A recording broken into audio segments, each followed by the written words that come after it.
اب ایک اور بڑا ہی عجیب سوال ہے کہ آپ بھی دعوت اسلامی کے بانی ہیں، نگران شورا ہیں، ہمارے چینل کے مبلغین یہ کہتے نظر آتے ہیں کہ ہم غیر سیاسی ہیں، ہمارا سیاست سے کوئی تعلق نہیں ہے، لیکن سیاست دانوں سے تو آپ کے افراد ملتے ہیں، اراکین شورا بھی ملتے ہیں، بلکہ سیاست دان بھی فیضان مدینہ آتے ہیں، تو یہ تو کچھ عجیب سا تضاد محسوس ہو رہا ہے، اس طرح کا میسج آیا؟ کسی سے ملنا یہ اس کی ہر بات سے متفق ہونا ضروری نہیں ہے نا.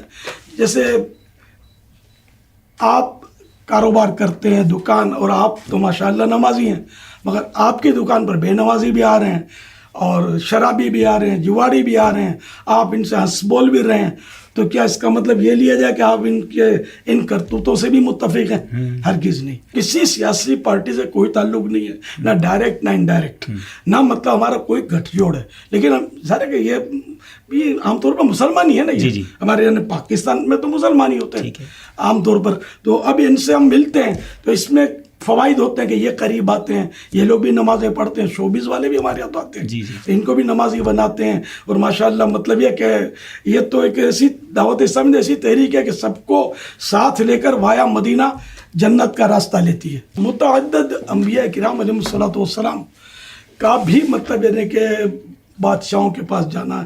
حضرت سیدنا ابراہیم علیہ الصلوۃ والسلام کا جا کر نمرود کو نیکی کی دعوت دینا. تو اس طرح کے کئی واقعات انبیاء کرام علیہ الصلوۃ والسلام کے بھی ہمیں ملتے ہیں، پھر صحابہ کرام کے بھی ملیں گے، اور اولیاء کرام بھی بادشاہوں کے درباروں میں، خلفاء کے درباروں میں جا کر ان صاحبان نے نیکی کی دعوت دی ہے.